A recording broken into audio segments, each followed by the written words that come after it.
Hey everybody, this is Perch, and it's been way too long, but I'm here with Joe. Joe, how are you? I'm all right, Perch. How are you? Well, I'm great. I heard you were really enjoying this Young Justice comic earlier. Oh yeah, no, it's fantastic. It's a real blessing, and what a time to be alive.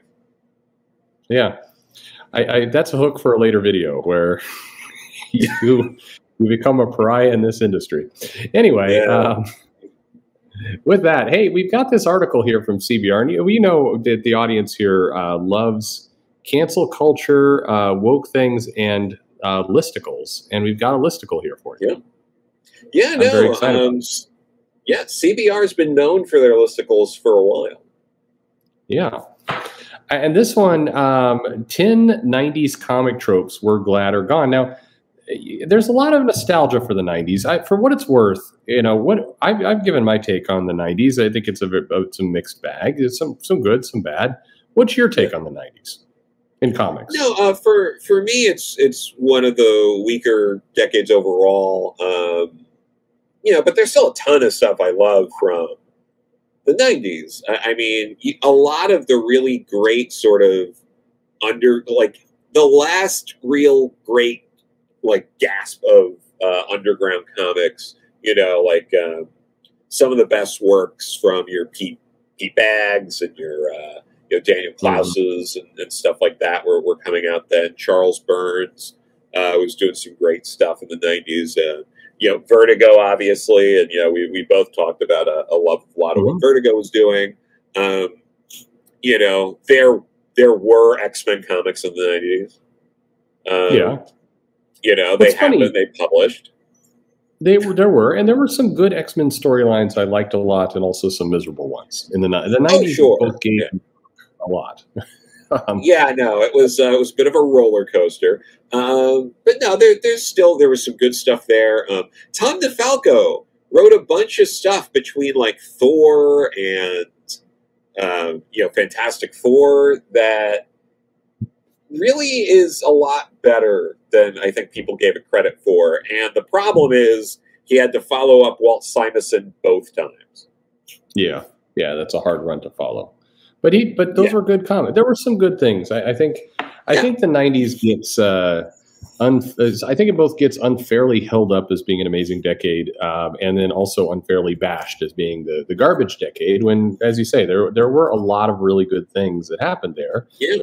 Outside of Marvel buying a trading card company. Yeah, I mean the triangle years of Superman are some of the better years of that book, Hmm. or multiple books rather. Um, there was some good Batman. I mean, Doug Kelly Jones doing Batman stuff is great. You had some No Man's Land. Hmm. There's some solid stuff there. Yeah, there's good stuff. There were X-Men comics. There were also Spider-Man comics. They Yes, continued publishing Spider-Man during that time. I Um, think Spider-Man's next decade would be the worst one. But anyway, yeah, I the '90s. know, but the '90s didn't help. No, no, it That didn't. was, yeah, Well, so and we've got this list here, and I'm fascinated if you believe these are 10 tropes that you're glad are gone. At least they're gone, right? Nothing in this list. I mean, this can't be bait and switch, right? Everything they're going to put on this list is definitely gone.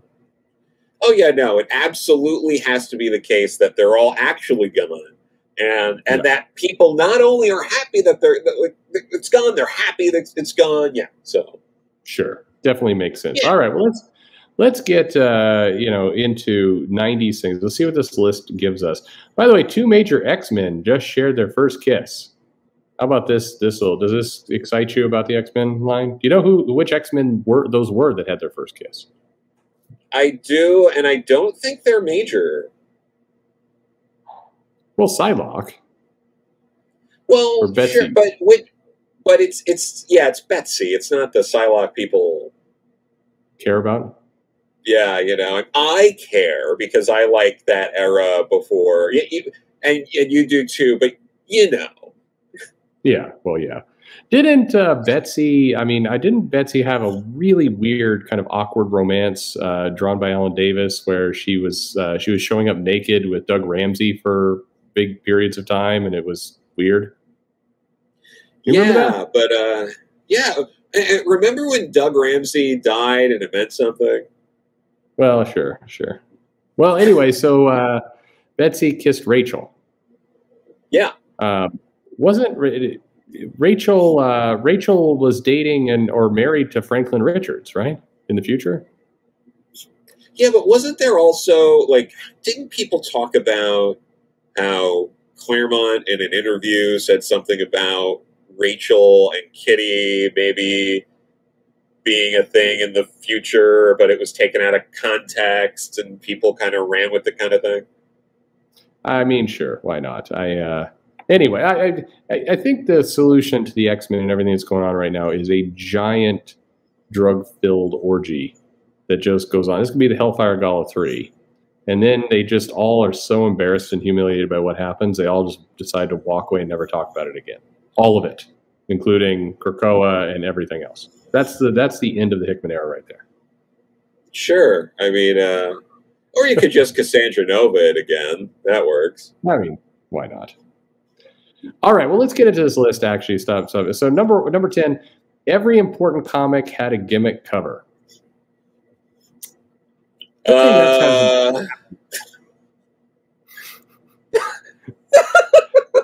Why'd they lead with this? Like, literally, it's 10 things from the 90s we're glad are gone. And the first one they lead with is happening all the time. There is more now than then. Way back. I like how they go into this. Publishers in the 90s did everything to generate interesting comics, besides making people actually want to read the comics. That's not to say the books were bad, just that the marketing didn't focus on how good the stories were. Instead, everything was a number 1 or a collector's item. Thank God we've moved on from those horrifying days. What the fuck?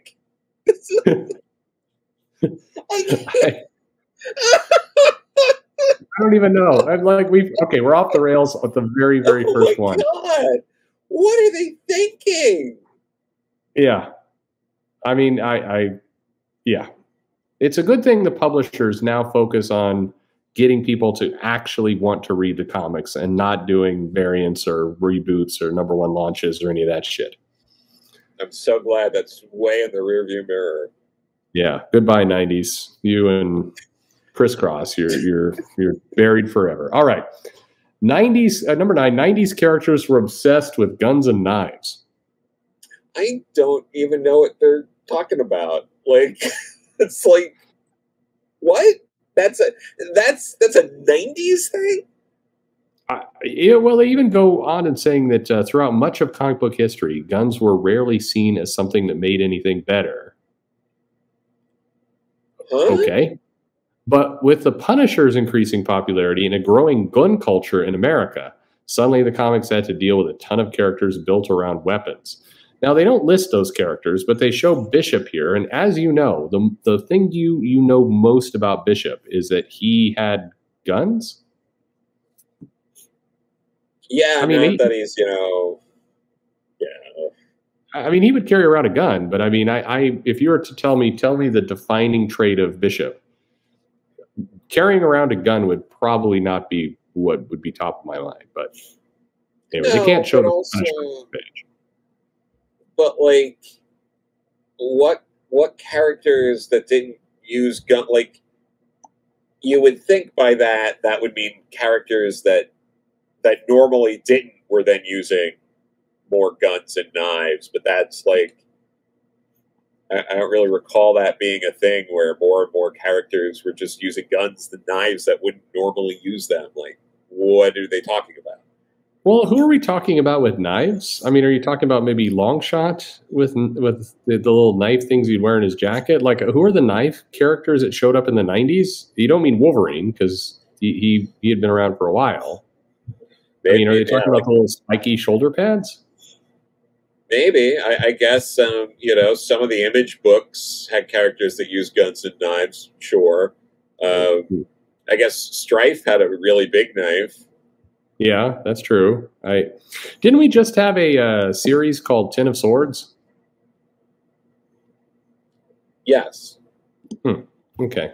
Well, fair enough. All right, let's see what number 8 is. The constant need to create hip characters.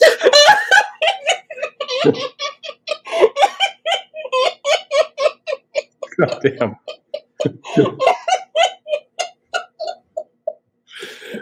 Do they read comics? Have they read a comic? What? Every generation brings in new characters who are meant to represent the era. It's how comics bring in new fans, showing off characters who resemble the youth. However, the 90s took this a step too far. Every character had to be hip, which meant making them a skateboarder or giving them some other extreme hobby or talking in slang. Wow, that has a lot of 90s energy. I like this this absolutely tone deaf comment here. This is the hold the mirror to the article writer. Unfortunately, since many of these characters were created by an older generation, they were out of touch at best.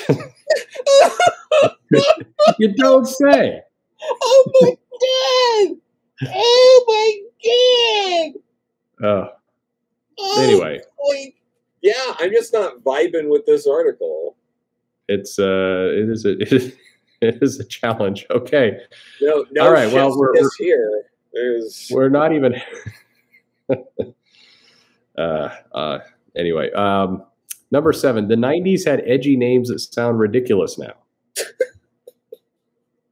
All right.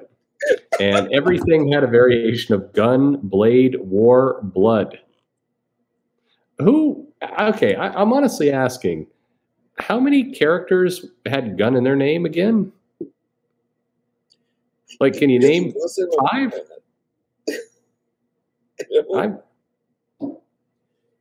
I mean, right now, Rob Liefeld's thinking, why in the world did I not call a character War Gunblade Blood?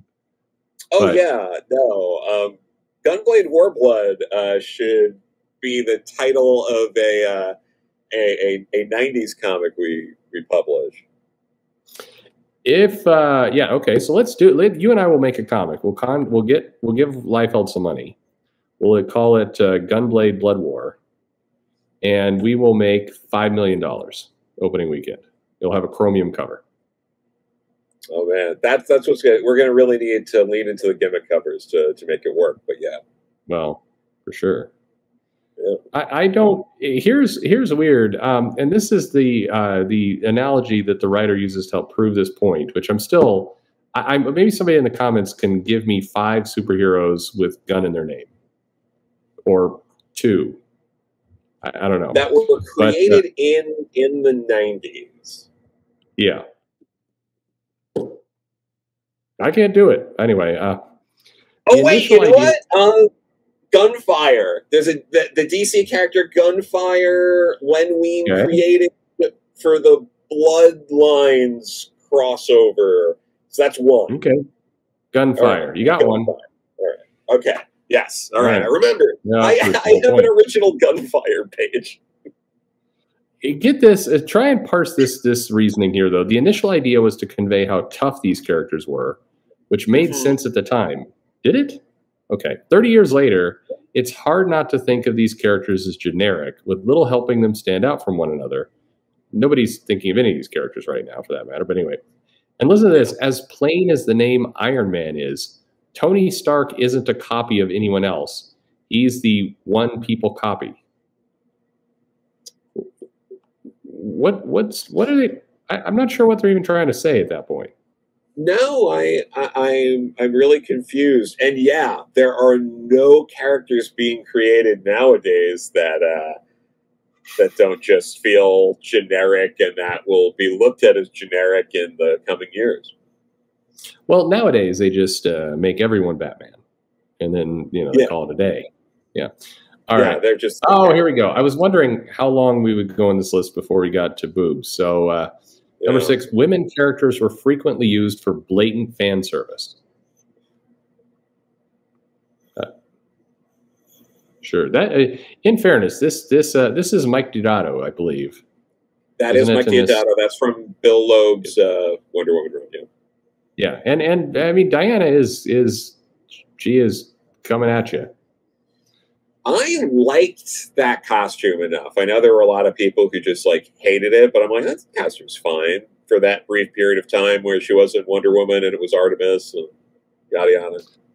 Well, I mean, clearly, Joe, you're just attracted to scantily clad women. Very true. Very true. Yeah.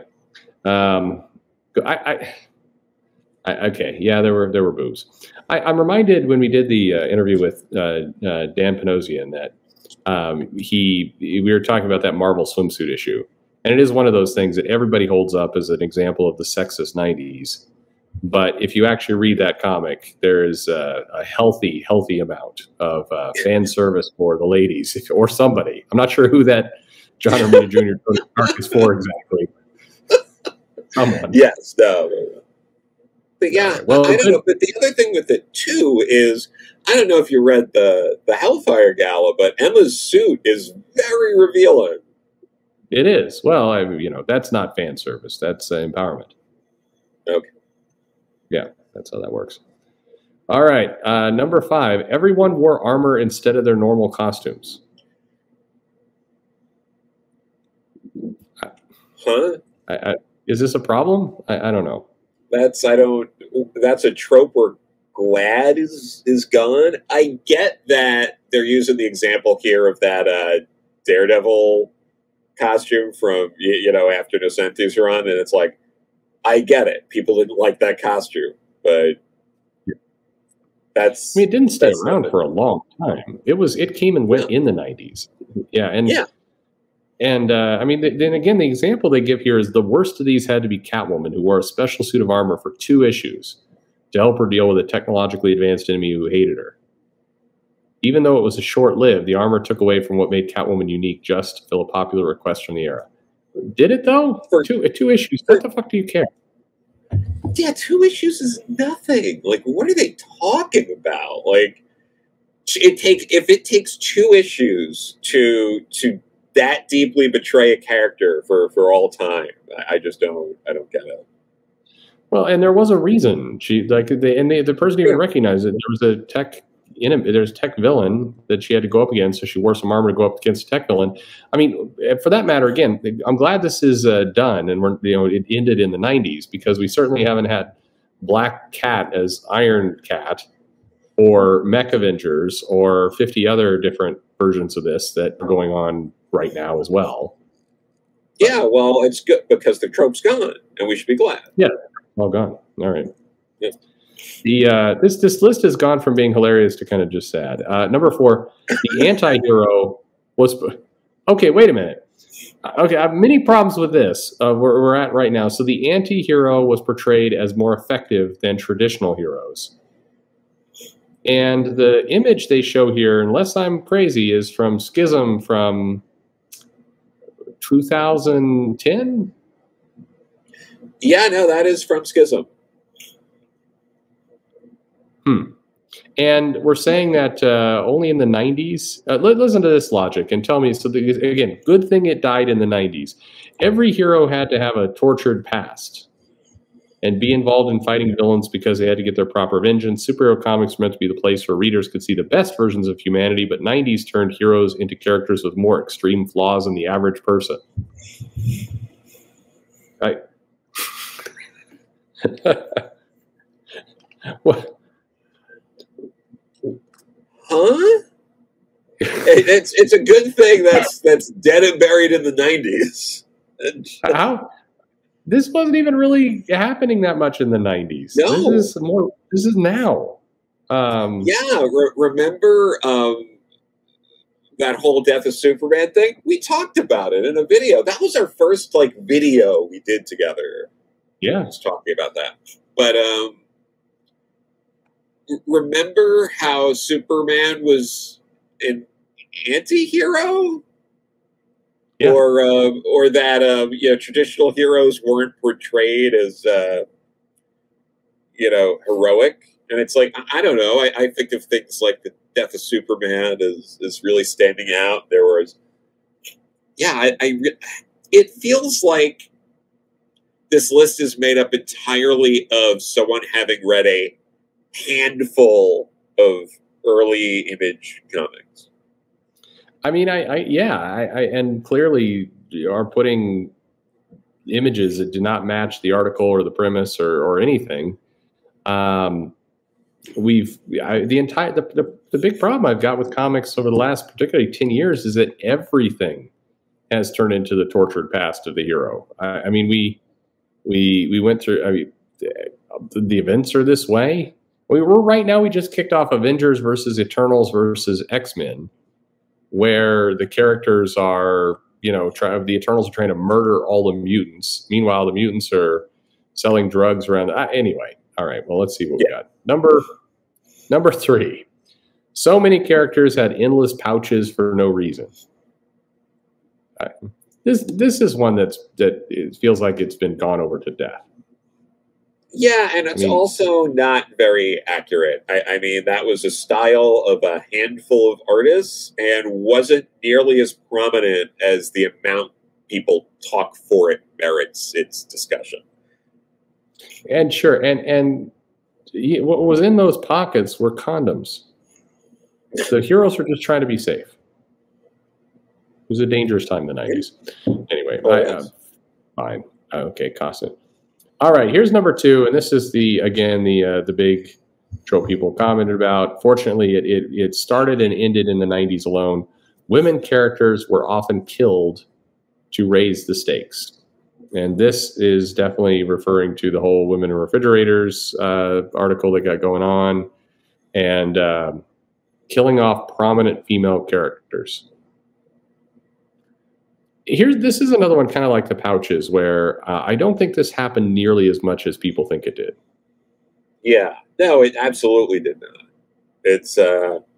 It happened a couple of times, but it wasn't like I don't really understand where they're coming from on that, and also how this is a 90s trope and how that isn't happening now.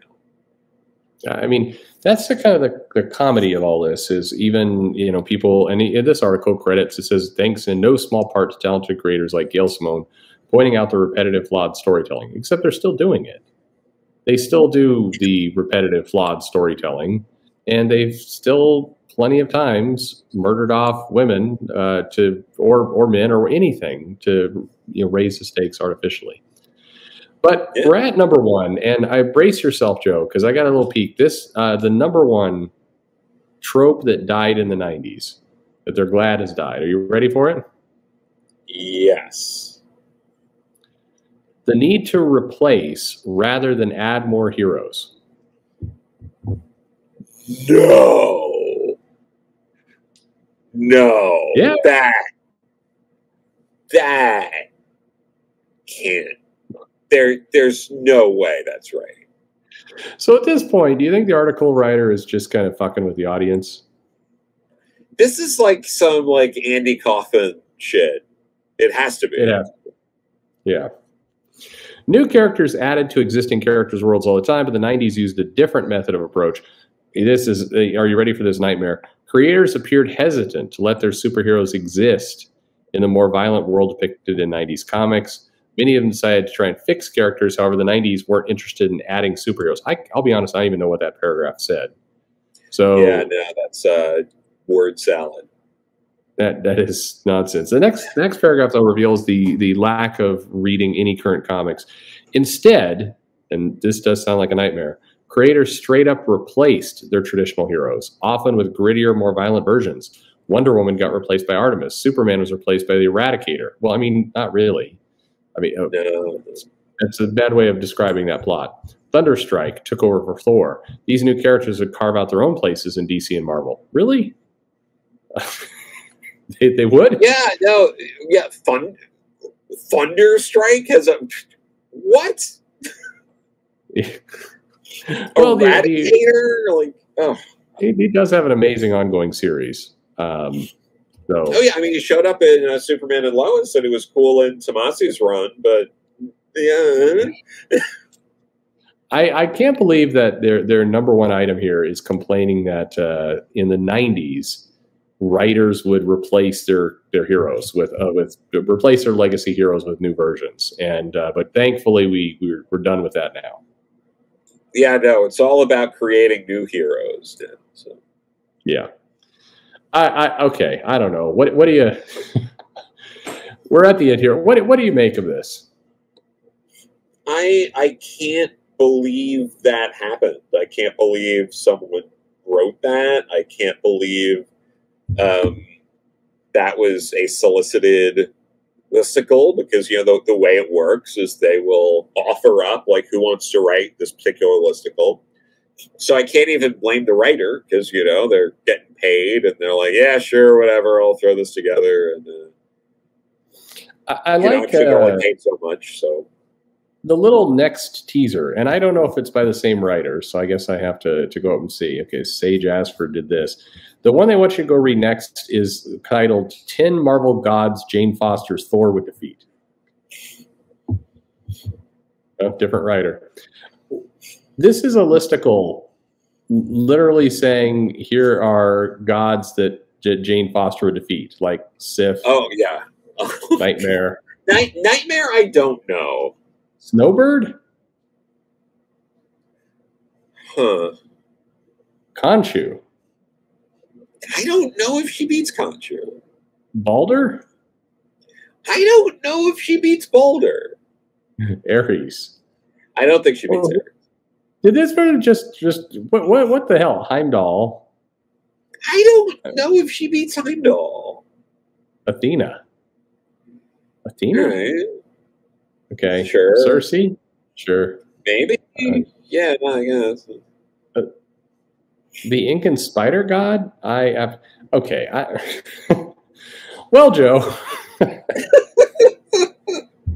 Thank you very much for reliving some of the 90s with me. That was a good time, I guess. Wow, what a nightmare. Yeah.